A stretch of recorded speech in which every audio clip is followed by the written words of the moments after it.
In early August 1914, we know that Germany declares war on Russia, just as Russia's mobilizing troops to get into a war with the Austro-Hungarian Empire, because the Austro-Hungarians have declared war on Serbia, and the Russians apparently, or ostensibly, or used protection of Serbia as a pretext for getting into war with the Austrians. The Germans have an alliance with the Austrians, so they feel the need to fight the Russians, and then because the Russians have an alliance with the French, to fight the French as well.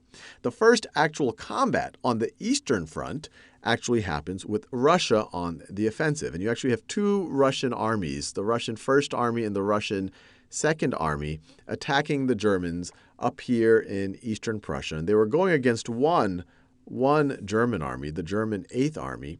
And in theory, it should have been a rout of the German Eighth Army. They had them outnumbered. You had two Russian armies coming from different directions, but because of really bad coordination, and one could even argue bad leadership and other tactical problems, it was actually a rout the other way. So the war, World War I on the Eastern Front, starts very badly for the Russians. You actually have a huge rout of them at the Battle of Tannenberg.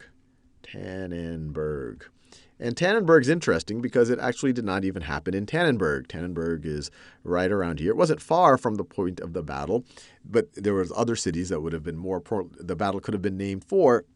But since the Germans won the battle, they named it Tannenberg because there was an ancient battle in medieval times in the 1400s where some Slavic peoples were able to rout German Teutonic knights. We were talking about medieval battles with knights, and in order to redeem that, they labeled this other war, where it was Germans against Slavic people. They said, "Oh, this is our second battle for Tannenberg." So it helped bring out more, I guess, German patriotism. But this was a major rout for the Russians. The Second Army in particular got completely decimated. The Russian Second Army went into the battle. I've seen estimates of 150,000 to 180,000 troops.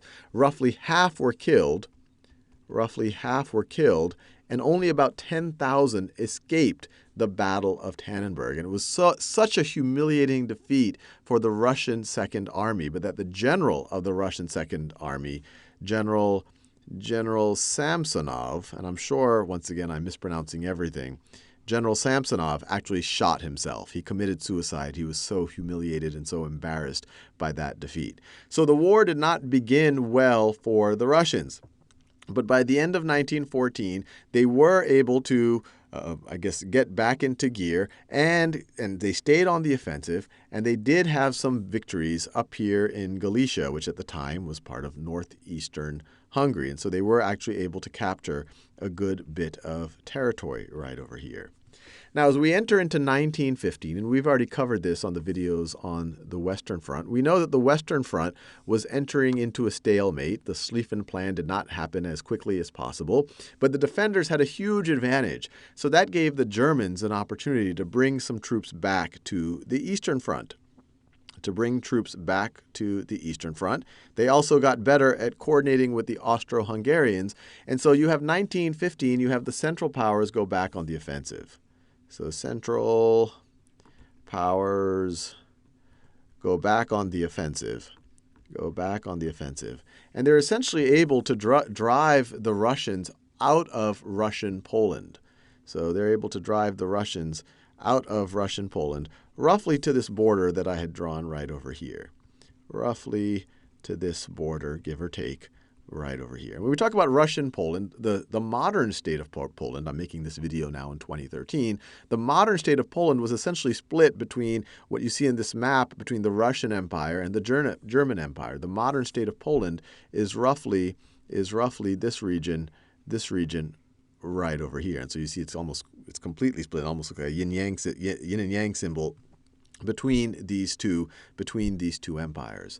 But through 1915, the Russians were pushed out of Russian Poland roughly to this border. And essentially, to a large degree, it was because Russia, even though they had this huge army, this huge manpower, they had bad communication lines and actually had bad technical supplies. Russian industry wasn't able to keep up with the demand of the war and wasn't able to supply the munitions in proper quantities and the arms in proper quantities to their troops.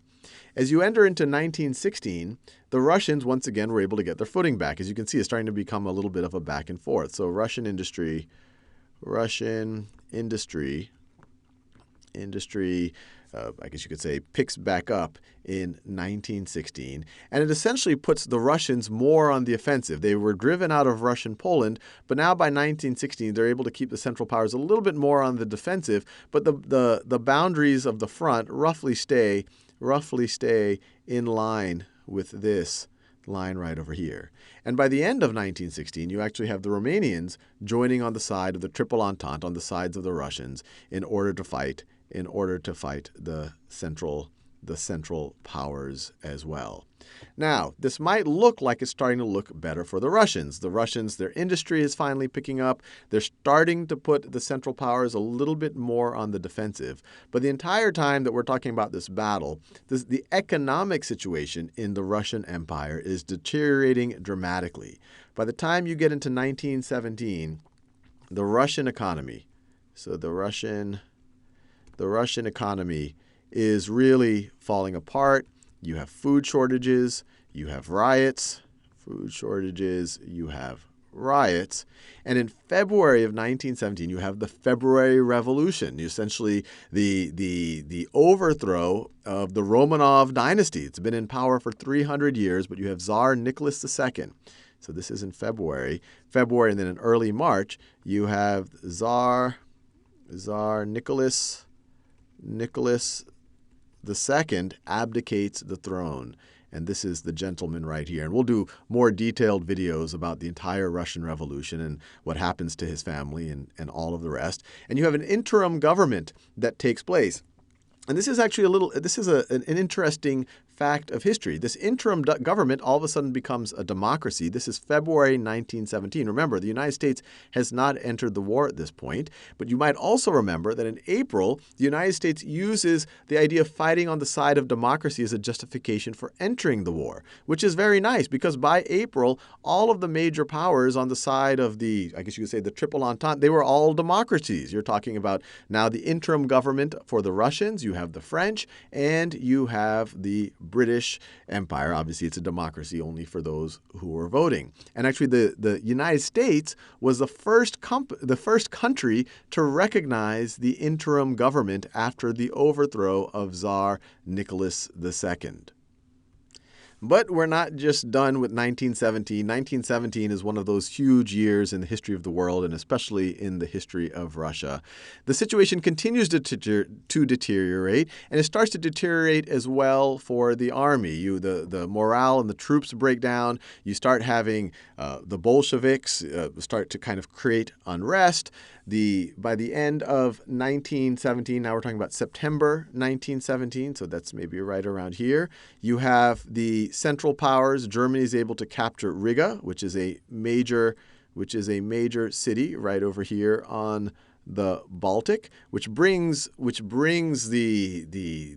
Central Powers very, very close to the Russian capital. It contributes to the ongoing unrest that's going on. And so in November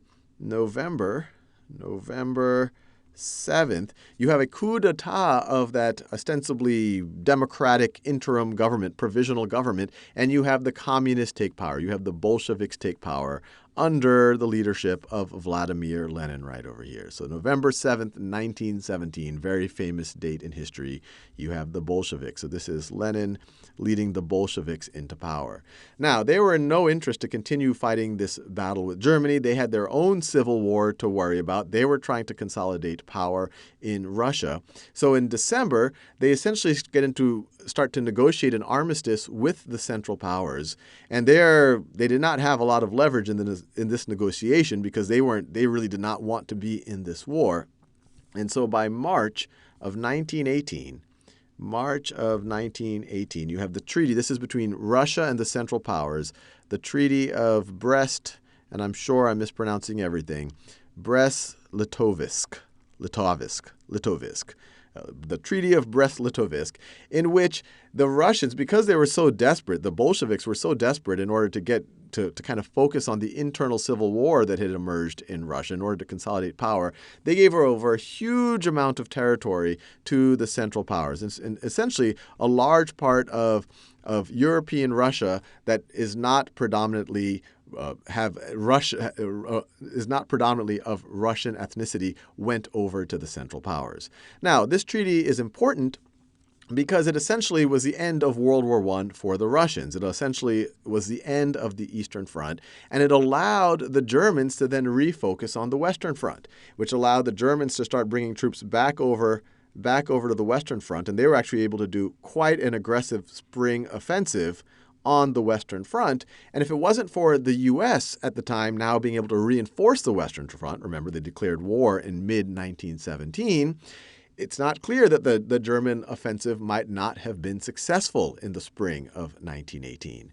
So the importance of Brest-Litovsk is it was the end of the Eastern Front. It allowed the Germans to do an offensive on the Western Front, and it was a very strong offensive, but with the help of the Americans, it was not a successful one. But the actual territorial gains for the Central Power of Brest-Litovsk, I'm sure I'm mispronouncing it, were not that significant because in November 1918, and here I'm probably falling off my timeline a little bit, but right over here in November 1918, this is 1919, right over here, you have the Central Powers essentially saying, oh my God, we're not going to be able to win this war. And you have essentially what was for a long time known as Armistice Day, the 11th day of the 11th month, or the 11th hour of the 11th month or the 11th hour of the 11th day of the 11th month. You have an armistice, and you have the end of World War I with the Allies winning. And so the Allies got to say what happened to this territory right over here.